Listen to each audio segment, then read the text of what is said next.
Hello, welcome to the drying and handling, sorting and storing portion of our regular Saving Your Own Seeds webinar series from the Heirloom Seed Sanctuary in Kingston, Ontario.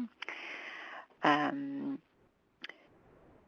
is the fifth in the series and the last in the series, but we'll be presenting them again in the spring, and you can, of course, view them anytime online and email us questions at the Heirloom Seed Sanctuary. So we'll get started. I'm Kate Henderson, seed saver and gardener for the Heirloom Seed Sanctuary. The Heirloom Seed Sanctuary is a ministry of the Sisters of Providence of St. Vincent de Paul. It is a sanctuary for a collection of locally adapted seeds brought here in the late 90s by local organic farmers Carol and Robert Moak. If you have heard this introduction before and you'd like to skip it because it is the same each time, it does go until just about the 5.5-minute mark, so you can always skip over that. The seed collection includes vegetable, flower, and herb varieties that Carol and Robert grew for their market garden: onions, cucumbers, tomatoes, lettuce, beets and carrots, spinach, peas, beans, and almost any other commonly available variety. The Heirloom Seed Sanctuary defines the word heirloom as a variety that either has been or is worthy of being passed down through generations, just as furniture and other items are lovingly made to this day for the purpose of being passed down in families. Heirloom varieties are always open-pollinated, which means, according to the Bauta Family Initiative on Canadian Seed Security, OPs produce seed that closely resemble the parent. OP varieties are a result of combining parents that are genetically similar. If you plant an OP, open-pollinated plant, save seed, and grow that seed the next season, the plants will look like the ones you grew last year. One of my seed-saving teachers has been John Navazio, organic plant breeder and author of the book, The Organic Seed Grower. He begins his book by explaining the significance of seed saving. Seed is the vital link to our agricultural past, he says. All of the changes that have occurred in the domestication of our crops are a reflection of the ingenuity and perseverance of our agricultural ancestors. This is even more wondrous when we realize that all of the plants we rely on for our very existence are derived from wild plants that were not necessarily succulent. In fact, they were often bitter or sour, far beyond what our modern palates would tolerate. The modern crops that grace our tables daily are all derived from a much larger number of plants that were found to be edible and were used extensively by our hunter-gatherer forebears. While natural selection had already shaped these wild plants, the selection pressure of the people who first grew them under cultivation further changed them to better suit their needs. These webinars are for beginner seed savers, those who are just starting to develop their relationship with a particular favorite vegetable, flower, and herb plant variety. Saving seeds can be complicated, but for some plants it is quite simple. So we will focus here on those simpler types so that you can experience success and lay a foundation on which to build your seed-saving practice. I believe that we are all born seed savers, since in essence seed saving is just sorting desirable plants from undesirable plants, good-tasting fruits from bad-tasting fruits, whole healthy seeds from less desirable seeds, etc. Just watch a child with a box of colored candy and you'll see how we do this naturally. In live workshops, I do this exercise with adults, and the same pattern arises. See the chipped, damaged blue Smartie? That one got popped into a mouth right away. It was no good for saving. We want to help you develop the precious relationship of midwife to your plants, and to this end, this series will come full circle, from starting with stored seed all the way around to storing your harvested seed. These webinars are based in a workshop series that was hosted originally by Carol and Robert Moak until 2008, and then by myself. The webinars are a series of 5 workshops, each of which is timed according to what a seed saver in Kingston, Ontario, Canada can expect to be doing in their seed garden. They therefore occur every other month throughout the growing season, and we recommend that you view them in that order at the appropriate time of year. That's Robert Moak on the left of this photo, with 2 Sisters of Providence enjoying his delicious tomatoes. These are not gardening workshops. Gardening is involved, of course, but there are many great gardening resources out there, so we will leave you to find them while we focus on seed saving. I have heard that 9 out of 10 bites of food, whatever does not come from the sea, relies on seed, since even livestock eat seeds and plants. I myself was a professional gardener for many years before I thought to save seeds of my own, but now I find it a very enriching, meaningful activity, and I hope to facilitate that same reverence in you. Plant varieties that for thousands of years have been cultivated by humans are living beings in direct, reciprocal relationships with humans, providing us with nourishment and beauty, while we provide them with a safe nursery for their seeds and a healthy growing situation for them as plants. This comes to the heart of the kindness of the mystery of creation. To paraphrase Father Thomas Berry, the universe is a communion of subjects, not a collection of objects.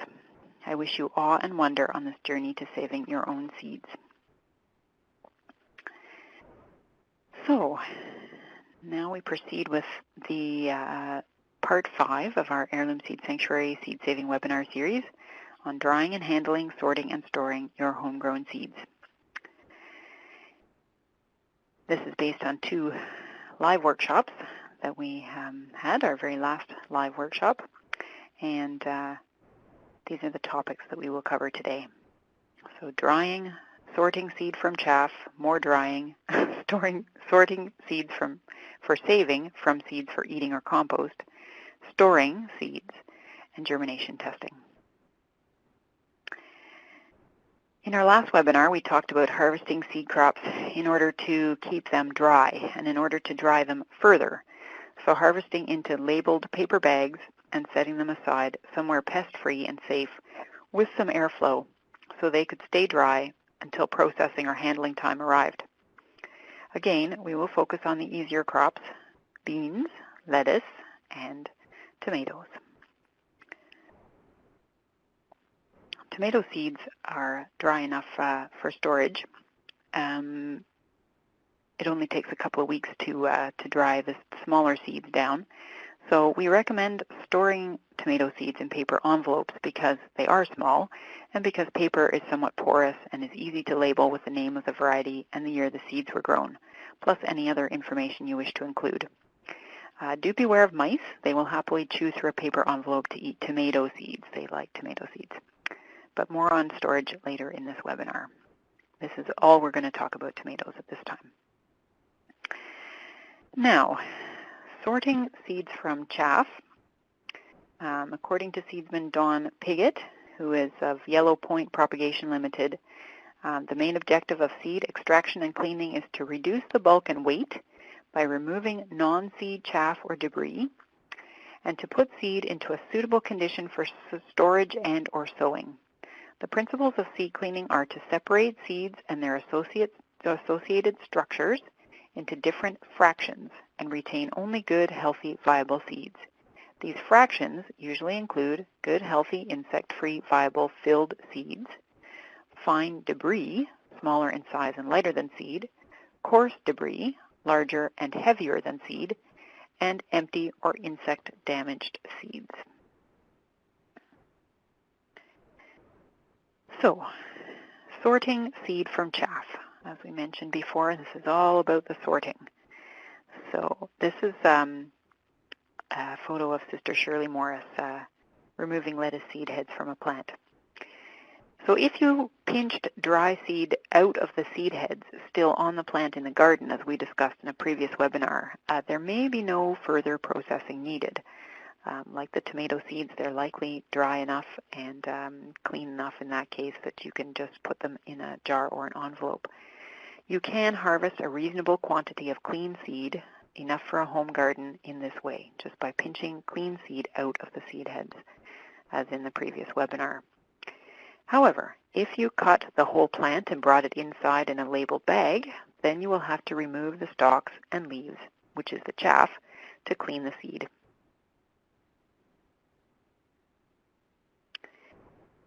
Now, there are some tools that you can use for this. Now, remember that dry seed is literally seed that must dry on the plant and then stay dry until it is time to plant again. So that's the lettuce and the beans. There are tools you likely already have around the house that you can use to help separate lettuce chaff from the seeds. And whenever you're at yard sales or whatever, do look for different sizes of mesh, different sizes of holes and colanders, and you likely just have some bowls and plates around that you can use. What tools you use depends on how clean you would like your seed to be. For really clean seed, it is a good idea to first put the seeds, leaves, etc. through a colander or a larger mesh of sieve so that the small seeds fall through into the bowl, but the larger bits stay in the colander. And how do you decide how clean you want the seed to be depends a lot on your own use of the seeds. So in the case of lettuce, it's largely a personal choice. If you are the only one who is going to use the seed, it can have some chaff in it and store just fine. If you can't see anything moving around in there, there's probably no insects because lettuce seed is too small to be habitat. However, if you plan to use your lettuce seed in a seeder, such as an earthway seeder, then it will need to be clean. And if you plan to share your seed with others, such as at a Seedy Saturday or Seedy Sunday, then it should likely be quite clean. So as I mentioned, in this case, it's a good idea to first put the seeds, leaves, etc. through a colander or larger mesh of sieve. Again, so that the small seeds fall through into a bowl, but the larger bits stay in the colander. So that's the first step. Compost the larger bits, of course, and then put those lettuce seeds through a fine sieve so that the seeds stay inside the sieve, but the dust and very fine particles fall through into the compost bin. The bowl on the left has been put through a colander, and the bowl on the right has been put through both a colander and a fine sieve. So you can see the difference in the quality of the seed in this photo of green ice lettuce. The bowl on the right may very well be clean enough for the home gardener to put in a labeled envelope or jar.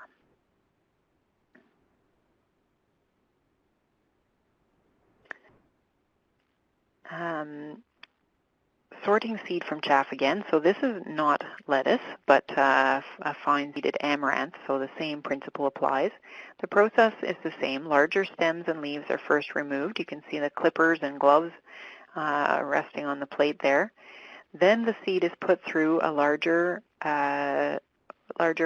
mesh sieve or a colander so that both seed and dust falls through, but the larger chaff stays in to be discarded. You can give the seed a bit of a rub at this stage in the sieve or colander so that more of the seed is physically separated from the chaff. That can help. It can also help at this stage to blow just very lightly over the colander and plate, just enough to blow the dust away, not enough to blow the seed away. That's the trick. And then put the seed through a fine sieve through which only the dust will fall and the seeds will stay in. And again, lightly blowing over the sieve will cause that dust to just blow away while the heavier seed stays behind. Using a plain white plate under the sieve can help you to see whether what is falling through is seed or chaff. You will be able to tell with your eyes. And then you can just adjust your sieve. You can find a different mesh size or whatever if necessary so that you don't lose any seed. A kitchen funnel is also very handy in this process for transferring the clean seed into the labeled envelope from the plate or bowl. Now, of course, commercial seed cleaners, growers have various types of equipment to help with this rather delicate task, but doing it by hand with tools you already own is much more meditative and pleasant on the home scale for sure. So on to the beans now. Sorting seeds from chaff and beans. Dry seeded crops do not need to be processed right away, by the way. This is true of the lettuce and the beans. It more depends how much space you have, if you don't mind having whole plants taking up space in your house. So they can be set aside to dry down for several weeks before they are handled or processed. Beans and other relatively large seeds need much more drying time than the tiny seeds like the tomatoes and lettuce. And you can't dry them by adding heat. So don't bother trying. It does kill the embryo in the seed if you add heat. So room temperature is much better.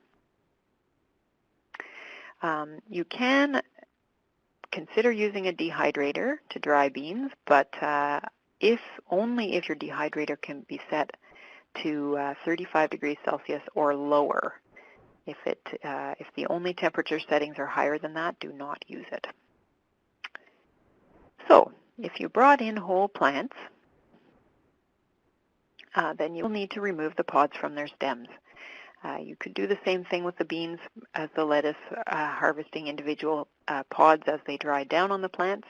But if you did bring in whole plants, then you will need to remove the pods from their stems. And usually it's a good idea to let them dry a bit longer after that, even in their pods.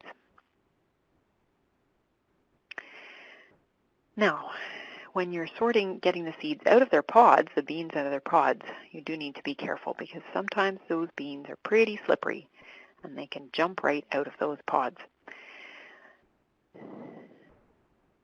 But if you, so now is the time to remove the beans from their pods. Now, it's not that those jumping beans are Mexican jumping beans. It's just that they're very, very slippery. And they sometimes slip too easily from the pod and onto the floor. So just be careful about that. Now we're going to dry them again. More drying. Large seeded crops, again, such as beans, need extra drying. At this stage, blowing a fan over stacked boxes can work well, and this can help minimize the space used as well. And just laying them out on paper again at ambient conditions should help to dry them, but a fan can help to speed it up. Do remember to label. You can see that the boxes on the left-hand side have been labeled with masking tape and a permanent marker, and the same with the beans in the bowl on the right-hand side with their label.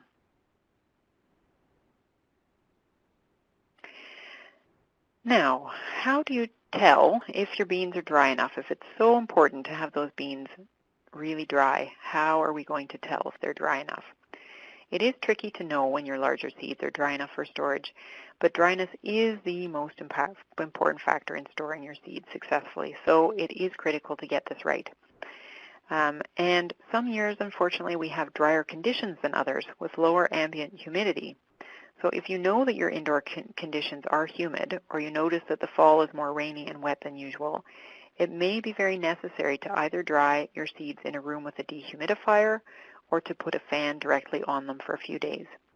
If the conditions are naturally dry, then in this area we can probably, we don't need any extra effort. Just give them a few weeks or a month sitting on cardboard or paper, exposed to air, but not exposed to direct sunlight. Now, to really tell if your beans are dry enough, you can try to smash one with a hammer. And you can see from this photo that the bean on the right was just not dry enough. It mashed down instead of shattering. The bean on the left clearly shattered. So that indicates that there was moisture left in the, too much moisture in the one on the right, and that the one on the left was dried down adequately. So that batch is dry enough for storage. Another way to tell is to bite down on the seed. If you see a tooth mark, then that seed is not dry enough. But you have to have good teeth for that particular test. So you can also try the hammer one. It does seem cruel to smash a seed with a hammer, I grant you, I agree, but a whole crop of beans put away too soon will mold the entire crop, and that is even more cruel. So using just one seed as the sacrificial lamb or the guinea pig, I believe is better than wasting the whole lot, I think. Now, not all of your beans or your seeds will be good. Some of them will have to be rejected. And you can remember what we found in the workshops and what we see children doing with their colored candy. They're sorting the good ones from the bad ones. And now we're getting that. And they sort the different colors and they sort different sizes, and they're sorting on various conditions, so that the Smarties that are chipped, of course, will get popped into a mouth. And the same thing is true of seeds. If the seed coat is not whole, it's also not going to be good for saving. It won't store. So, so that's just a fact of life. Don't worry, it doesn't reflect on your bean growing abilities. It's just a fact that not all seeds are good for saving. Beans are good, healthy, nutritious food, so we don't want to keep them all for saving for growing out the next year anyway. Probably we actually do want to eat some of them. That's part of the purpose of growing beans. Now, beans are not just good, healthy, and nutritious for humans, and we will get to that just in a bit. But they are good and healthy and nutritious for humans. So, dry beans, as you know, are a very important part of any vegetarian or reduced meat diet, and a hearty bowl of chili, as we see in this photo, is in the wintertime is quite divine. So what is a good seed? What is a seed that is fit to save and replant? And what is a bad seed, which we can use for eating? We'll stop using that value judgment and we'll call them seed beans and soup beans instead. So to tell this, we need to remember what a seed is. A seed is a combination, it's the reproductive part of the plant, containing an embryo, which is the plant baby, the endosperm, which nourishes the plant baby through storage, and the seed coat. Those are the three most critical things for seed-saving purposes. So we need to save only the whole or complete seeds. Only they will live through storage and germinate when planted, because they have all three together. As we mentioned in the first webinar, it's useful to keep some seed back when planting. That way, at this time of year, you can bring that seed out again and have a look at it to see what that seed is supposed to look like. But regardless, even if you didn't do this, each seed for saving should have a nice plump endosperm, the nice fat storage unit inside. So the seed itself should appear fairly plump, not shrunken or wrinkled. And the seed coat should be intact, with no nicks or tears or chew holes. You won't be able to see the embryo, but if the seed is plump and the seed coat is whole, it is very likely that the embryo is whole and healthy as well. The plant often has mechanisms that prevent it from filling out the embryo, wasting energy, or filling out the endosperm, rather, wasting energy on a seed that does not contain a viable embryo. So you don't need to worry about that too much. To do this with the beans, you will need a plain white plate, if possible, a good light that you can direct onto your plate, so like a desk lamp. A magnifying glass is very helpful, especially for those of us with poor eyesight. And 2 jars, one labeled for seed beans and one labeled for soup beans. And you'll also need a good amount of patience. Now, some people do work at this during the winter or sometimes even while watching TV, if you can do that with your attention, or sitting by the fire. And some people work together. So sorting seeds is a great thing to do together with your family and friends. You can make it an old-fashioned community work bee where everybody brings their seeds and sorts them all together. Now, as we mentioned, it's not just humans who think that those big meaty beans are good to eat. This bean, for example, has been food for weevils. In fact, this whole jar of beans has been chewed because probably just one weevil originally got in to the jar and then was trapped there and laid some eggs. So sometimes their holes are just the size of a pinprick, so it's worth it to look very closely at your beans before storing them, before locking them into that jar. The dust in the jar in the photo is called frass, and if you look very closely you can see dead insects in there as well. So the case there is that one bean would have had a little hole in it, which would have contained many weevil eggs. And those would have hatched out, and over the winter time, they would have chewed and laid eggs in just about every bean. Yikes!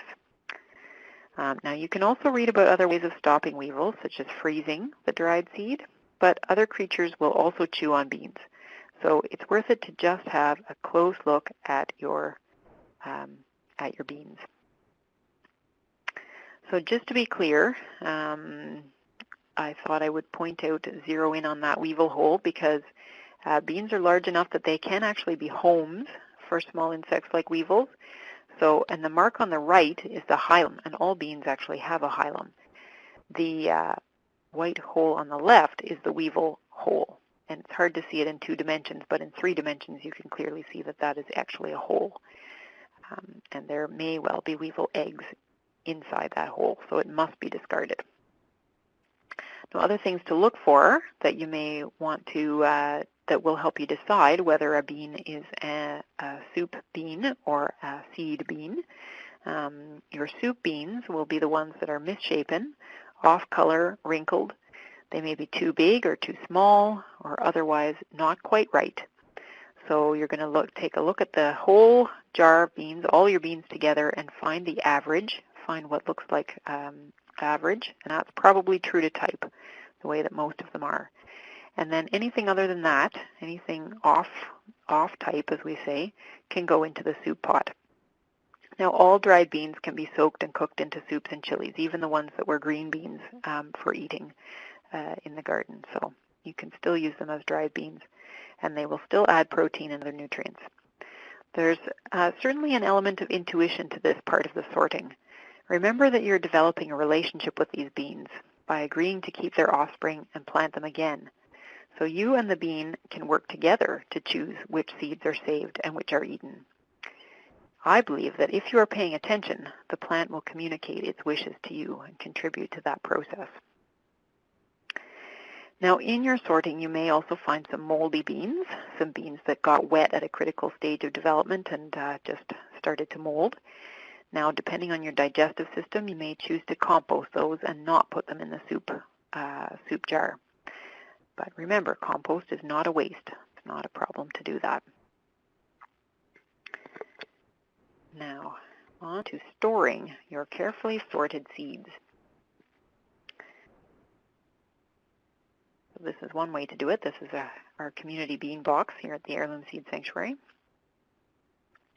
At the Heirloom Seed Sanctuary, we are storing seeds not for the long term, but just long enough to be planted out again before the seeds would naturally lose viability. And we do this on purpose so that our plants often have the opportunity to adapt to new growing conditions, to help them adapt to our changing climate. Therefore, we don't freeze any seed. We store our seed dry, cool, and dark, as will be described in more detail. There is literature on freezing seeds for storage. If you are interested in this, you can search it out. It will not be covered here. So, storing seeds at home.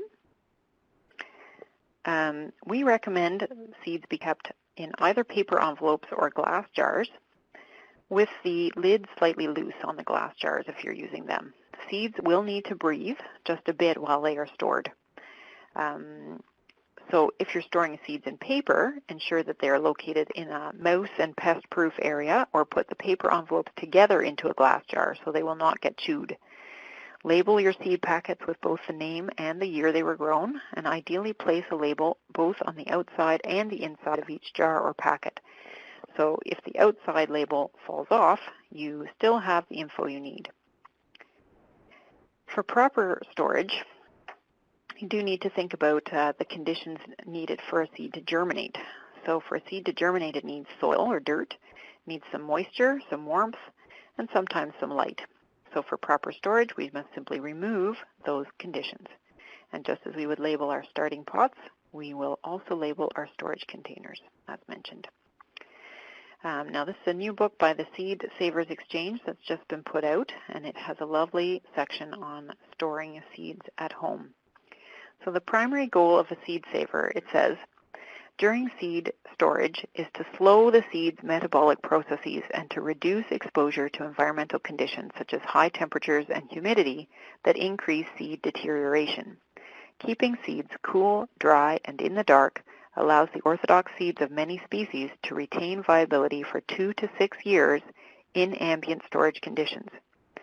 With a little more effort, it's possible to extend seed longevity even longer, allowing a gardener to use one generation of seeds for many years, or even decades.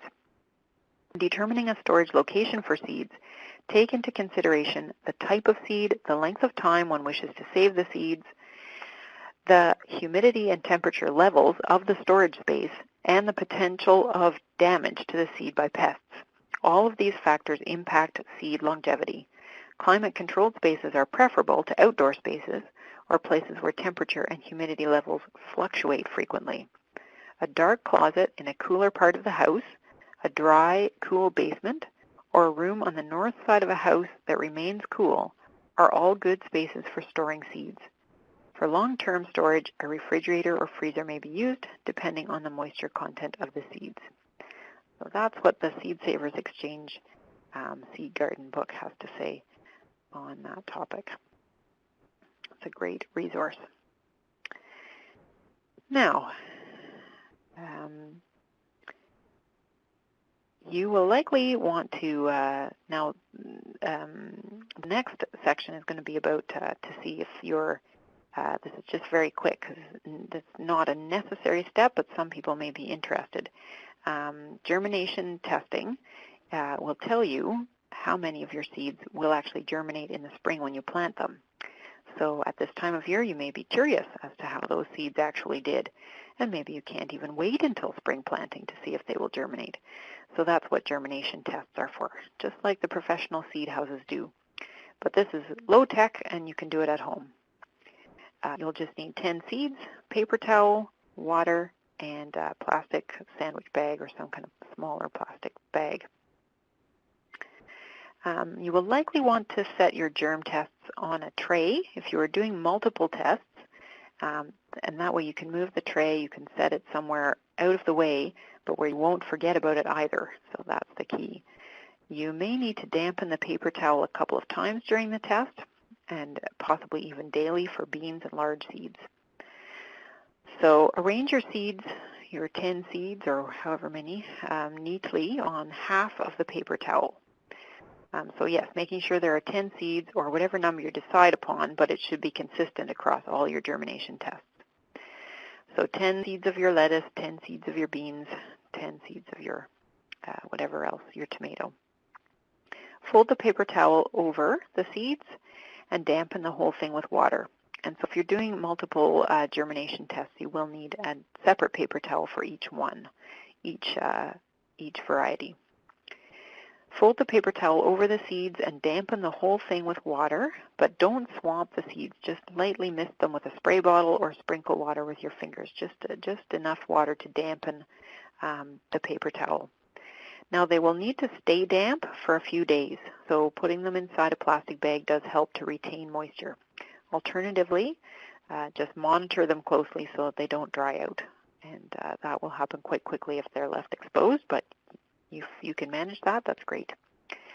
Just re-dampen the paper towel as it dries out. Now, as you can see in this photo, each bag here is labeled with masking tape and permanent marker as to their name, and we usually put the date of the test, just so that we don't forget. And after 3 days, you can start checking. So gently open the bag and just peek into the paper towel, separate the paper towel, and have a look inside. Within about 2 weeks, you will see that all seeds that are able to germinate will have done so. And you can extrapolate this to a percentage if you want. So if 8 out of 10 of your seeds have germinated, then that's 80% germination, as you know. And here's a successful melon seed germ test, so you can see what it looks like. This was 100% germination. You can see the little white root hairs. That means that they have all germinated. That's what they'll do first, is put out a little root. And here's the federal germination standards for commercial seed. As you can see here, federal germination standards for vegetable seeds in interstate commerce. And Canada does follow these guidelines as well. This is just some of them, but you can find this information online if you like, to just Google that germination standards. And you can see that they're just a guideline. They vary quite widely, and you will definitely find usually that your home save seed will germinate far better than these standards. but they are a guideline. Thank you. This webinar has used wonderful photos taken by Mike Hammond, Andreas Francescos, and Landon Chatterton. And I'd like to thank them for their contributions. Now I've added the new book to this resource list from the Seed Savers Exchange. It's called The Seed Garden, Lee Batella and Shannon Siegel. And it is a great resource as well. I can vouch for that. And thank you to the Bauta Family Initiative for Canadian Seed Security and to the Sisters of Providence of St. Vincent de Paul. And thanks to you for joining us for this webinar series. We hope it's been helpful in learning this pretty joyful skill that we believe is critical to our time. It's a really positive alternative to the unsustainable corporate food and seed system that we currently coexist with. Blessings to you on this journey to saving your own seeds. Thanks.